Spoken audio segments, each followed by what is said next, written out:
Well, for more on this story, we can speak with Sebastian Elischer, an associate professor of political science at the University of Florida.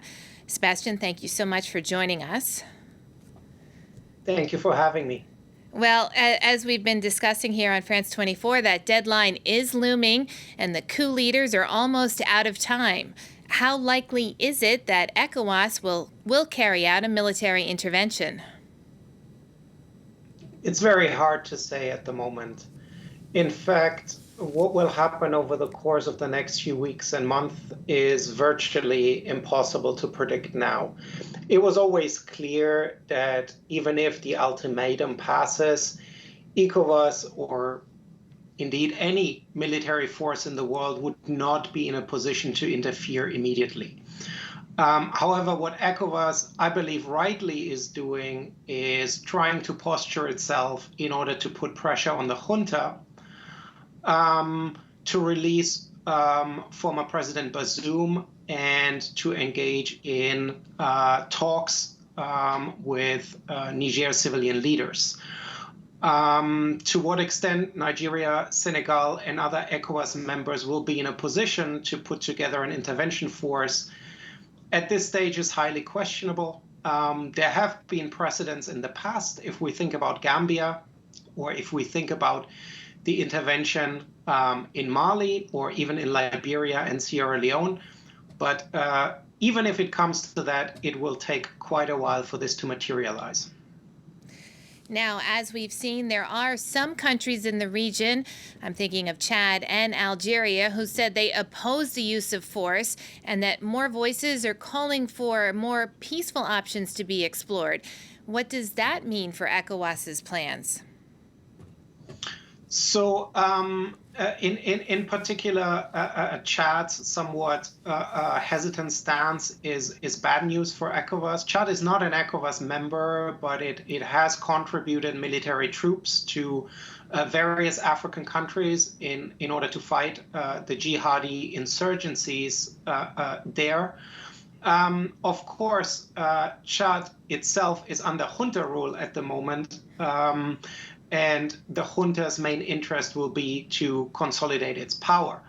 Algeria always has pursued a somewhat pragmatic stance toward the Sahel, and democratic considerations will not be high on their political agenda. Chad and Algeria, first and foremost, will be interested in stability and in making sure that the jihadi insurgencies that increasingly is impacting Niger is being contained. For ECOWAS, that's not great news, especially since Algeria, Chad, but also the senators in Nigeria now give up the impression that they are not prepared to confront the junta militarily. What this does for the Nigerian junta is it's providing them with time to consolidate their power. So this is all potentially bad news. Now, if this standoff continues, the conflict risks spiraling out of control. What would that mean for Niger and also for the region? For Niger, it would mean, first and foremost, authoritarian rule. And the Nigerian junta tries to emulate what the Malian and the Burkina Faso junta is doing. So it would mean the suppression of dissent, the incarceration of regime opponents, and it would mean losing most, if not all, Western military support.